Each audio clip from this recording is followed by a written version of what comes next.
Welcome, students. This is Professor Gonzalez once again, welcoming you into this marriage and family class. Another week together, guys. This is week 3.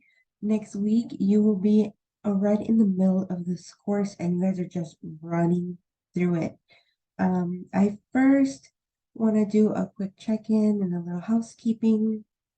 I do want to let you know that I have been thinking about you guys and I have been praying for you guys, and then you guys are on my mind. Um, you guys are doing wonderful work, just wonderful, wonderful work. And I think it's important to validate and encourage all the work that you've done up to now. And to remind you that I am here to support and to help you. So please reach out, email me, and I will try to be of assistance as much as possible. And this week we continue to engage with our How We Love book, and talks about our love styles, our attachment styles, and how they show up in marriage. And we introduce a new book. This book is The Family, and The Family is full of psychology and lots of like scientifically backed up researched information, as well as theology and a Christian perspective to how we can function in the helping profession. So there's a lot of theo in it. And this is why Christian therapists utilize this book. So we want to put it in your hands and make sure that you guys are interacting with it. Our quiz will actually be focused on this book, The Family. And I hope that by now you've gotten a good idea of the complexity of the literature that we've shared with you, as well as the quiz questions. You kind of know what to expect now, and to what degree of engagement you need to have at this level to be able to pass those quizzes. Um, Please continue to enjoy the How We Love book. Even though we're not having a quiz on it this week, you will need this information for assignments that are to come. This week, you will be working on your genogram.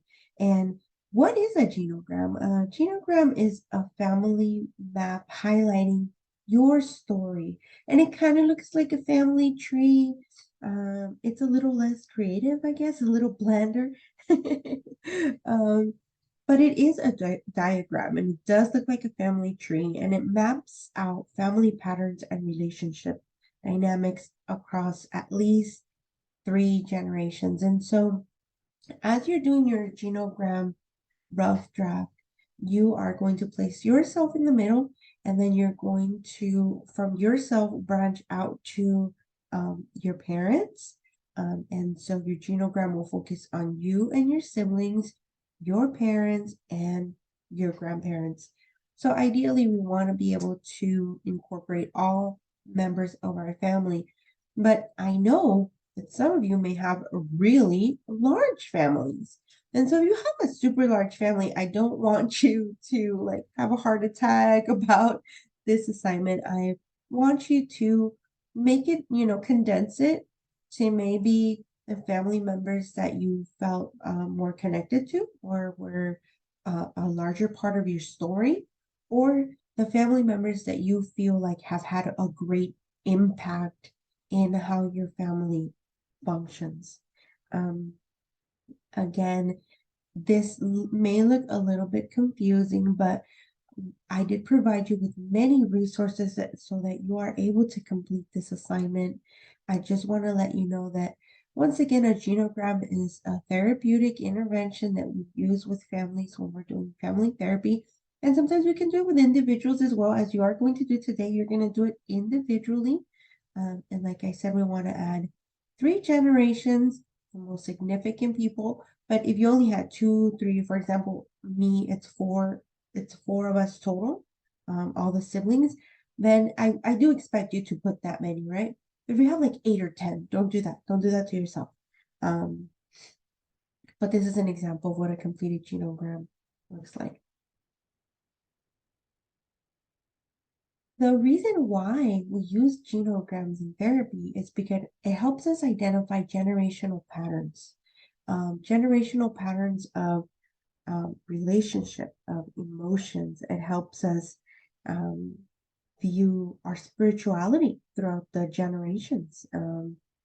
Physical patterns, divorce, remarriages, medical conditions. When you go and you see a doctor will ask you about your medical history and what runs in your family, right?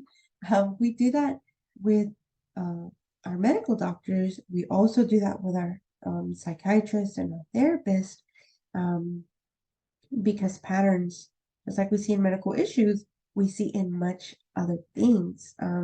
Sometimes we can see that within our family, there's a lot of adultery, um, there can be addictions, or very specific personality types. And why is this important? Do we want you to just look at all the bad stuff and like become hyper fixated on your sin or your family sin, or um, just how evil this world is? No, we don't want that. What we want to do is provide you with some insight for spiritual formation. And so um, salvation is one piece of our walk with Jesus, right? But we're being progressively sanctified in our walk with Jesus. And as we do that, we are being formed, we're being changed, we are becoming a new creation. And so genograms give us good insight and helps us become aware of old patterns and generational sins that are part of our history.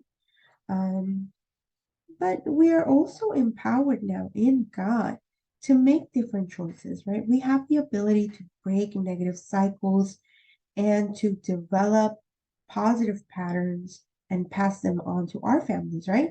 This is the equivalent of breaking chains. It would be creating a new pattern within your family system.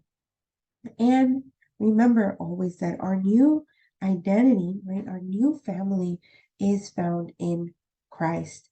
And while we do belong to an earthly family, we belong also to the kingdom of God. And our new identity lies there within our spirituality.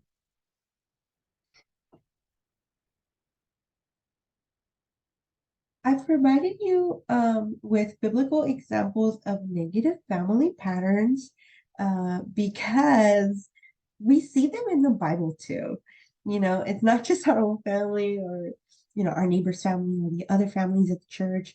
We see them in the Bible, all throughout the Bible, and there's so many of them. I remember, I am Mexican, so I've heard many pastors speak about how we don't need to watch soap operas. We don't need to watch telenovelas. We have so much excitement in in the Bible.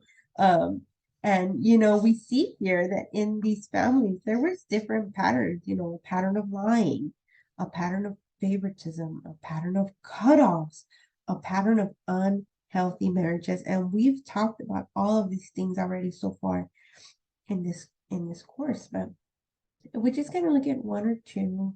Um, Within the pattern of lying, we see that Jacob lied constantly, right? His name meant deceiver. He was a liar by nature. uh, we see Isaac and Rebecca's marriage, it was characterized by lies. And you can see it throughout the years in their story. You see a pattern of favoritism, right? Isaac favoring Esau, Jacob favoring Joseph and Benjamin. And we saw how much that hurt the rest of the siblings, how difficult it was for them, how traumatized they were, and how much rejection, anger they had towards Joseph, um, because of his father's very clear favoritism for him. And so we see that this was, a point of conflict for them, an area of very deep wound for them. We see patterns of cutoff in the Bible too, right? It's not just like, our aunts don't talk to each other. We see it here too. Isaac and Ishmael were cut off from one another, right? They had to go in their separate ways. They couldn't walk on the same road in the same season. They needed to split up, right? And we see Jacob, who fled from his brother Esau, and he was cut off for many, many years. Right? He ran away from him. Um, and of course, we see patterns of unhealthy marriages like Abraham, who had a child out of wedlock with Hagar. Um, Abraham also lied a few times about his wife Sarah and her identity and their relationship. Um, right? Isaac had a terrible relationship with Rebecca, and Jacob had multiple wives. He had multiple concubines. And so we see once again how this affected not only the men, right, but also the women, how there was a lot of content in the women. There was a lot of deep sadness and anguish and depression. And, the women would at times be in very dark places. And we see that. We see that in the Bible. So we know what it looks like.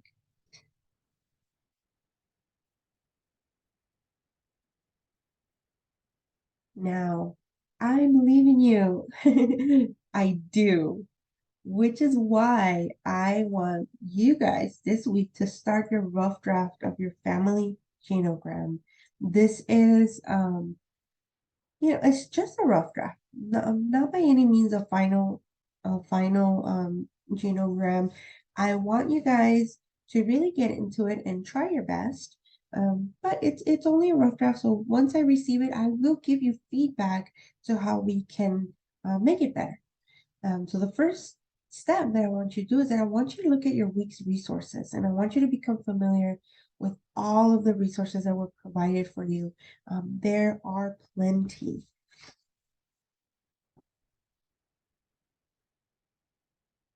In your resources, you have been provided with a few things. You've been provided with an example of a final genogram that got a perfect grade, and a final genogram paper that also got a perfect grade. So you don't need to, wonder, you don't need to feel like you're lost. You have examples of what those look like, and you can use those as a guide for you, section by section. I don't have a problem with that. You've also been provided with a a blank genogram that you can just like look at the symbols and see what the symbols mean, like a cheat sheet for all of the symbols. And there's questions on there too that will help you formulate your genogram. So please take a look at all of those resources as you're doing your rough draft. Your step two is to look at the short videos that have been provided for you on Moodle. Again, there's symbols, there's questions that you can use as examples for your genogram, but take a look at those videos and allow them to inform you about what a genogram is and how to create one. This, your third step is going to work on your genogram rough draft. Okay, and I want you to start with what you know, just information that you already have from your family, and again, to use a list of questions with a genogram template. Um, and I want you to start thinking about family members that can provide you with valuable information as you're creating your genogram. Now, do I want you to talk to people that are that don't feel safe? No, I don't want you to do that. I want you to be well. I don't want to cause a hardship. So if there's people in your family that you've identified as not the friendliest people, not the kindest people, then, that's okay. We don't need that information. We need you to be well. So start with what you already know, and then start thinking about family members that you can reach out to that can provide you with more information. Okay. Um, you may hand draw your genogram.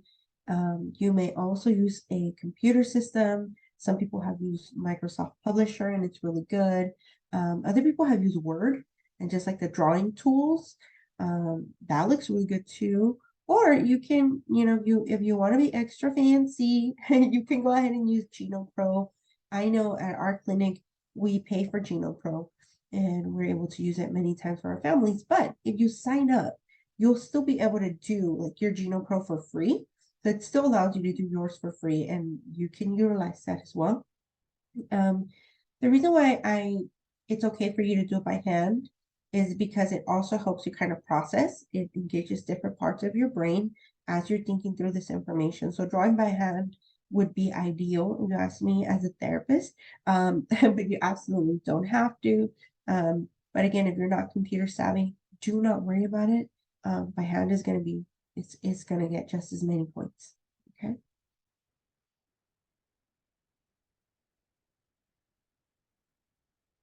All right. And finally, for this week, um, in our discussion post, I want you to think about the videos that we posted last week.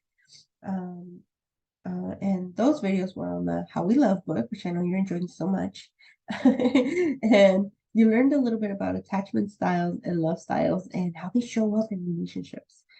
So I want you to think about what love style or personality you can most identify with.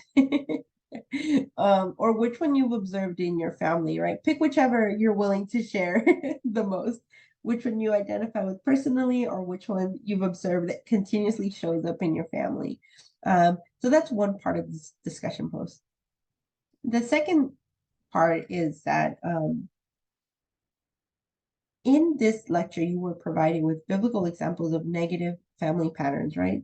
Every family has some strengths, some virtues, and we also have areas of challenges, or as I would like to call, opportunities for growth. And you have the choice and the ability to break those negative cycles and continue positive patterns. You really, really do. We believe this. We serve a powerful God. And I want you to think about that. And I want you to identify one negative family pattern that you hope to break in your own marriage or in your own family life. Um, Again, please engage in this discussion post. I love to hear what you guys have to say. I love also seeing how you interact with each other, how you are supportive of each other, how you're so kind and you're so generous with your praise. Um, you know, your first initial post gets you the most points, but that's only half the points. So I still need you to engage with two additional posts. Just two is will suffice with the requirement. Your post should be between 250 to 300 words. Making it smaller deducts out some of your points, and making it really big can also deduct points because it makes it hard for me to get through all of the information, right? So make your post as user-friendly as the books that you are reading. I wish you the best of luck this week, and please remember to reach out if you need any help from me.